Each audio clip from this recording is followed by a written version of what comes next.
दोस्तों आज हम आपको बताएंगे कि एक नन्ही गिलहरी ने कैसे की थी श्री राम की मदद राम सेतु पुल बनाने में।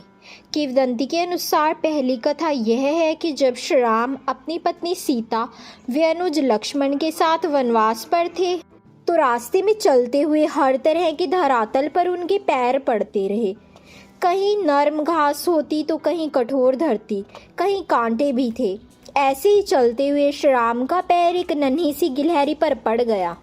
उन्हें दुख हुआ और उन्होंने उस नन्ही सी गिलहरी को उठाकर प्यार किया और बोले, अरे मेरा पाँव तुझ पर पड़ गया, तुझे कितना दर्द हुआ होगा, है ना। गिलहरी ने कहा, प्रभु आपके चरण कमलों के दर्शन कितने दुर्लभ है। संत महात्मा इन चरणों की पूजा करते नहीं थकते। मेरा सौभाग्य है कि मुझे इन चरणों की सेवा का एक पल मिला।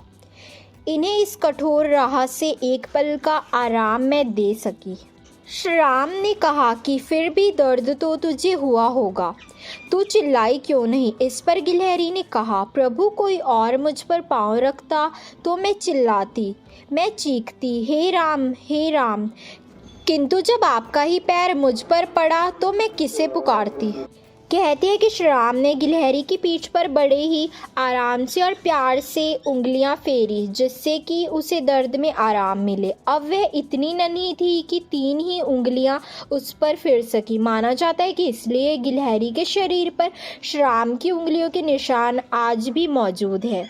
मान्यता अनुसार दूसरी कथा है कि राम सेतु बनाने में गिलहरियों का भी महत्वपूर्ण योगदान रहा है। सभी गिलहरियां अपने मुंह में मिट्टी को भरकर लाती और पत्थरों के बीच उन्हें भर देती।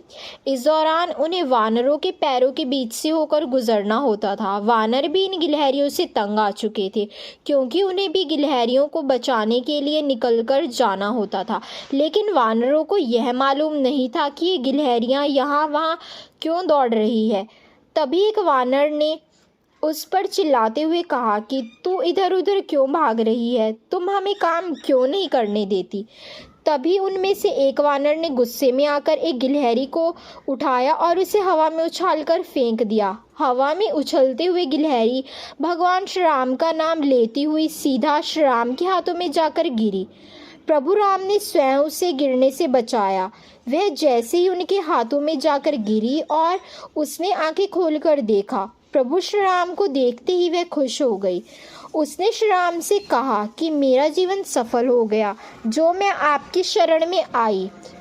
तब श्री राम उठे और वानरों से कहा कि तुम इस गिलहरी को क्यों लज्जित कर रहे हो। श्री राम ने कहा कि क्या तुम नहीं जानते कि गिलहरी के द्वारा समुद्र में डाले हुए छोटे छोटे पत्थर तुम्हारे फेंके हुए बड़े पत्थरों के बीच का फासला भर रहे हैं। इस वजह से यह पुल मजबूत बनेगा। यह सुनकर वानर सेना काफ़ी शर्मिंदा हुई। उन्होंने प्रभु श्री राम और गिलहरी से क्षमा मांगी। तब प्रभु श्री राम ने हाथ में पकड़ी हुई गिलहरी को अपने पास लेकर आए और उससे इस घटना के लिए क्षमा मांगी। उसके कार्य की सराहना करते हुए उन्होंने उसकी पीठ पर अपनी उंगलियों का स्पर्श किया। श्री राम के स्पर्श के कारण ही गिलहरियों की पीठ पर 3 धारियां होती है। तो दोस्तों यही वो कारण था कि गिलहरी की पीठ पर 3 धारियां क्यों होती है। दोस्तों अगर आपको ये वीडियो पसंद आई हो तो please like the video and subscribe the channel. जय श्री राम, धन्यवाद।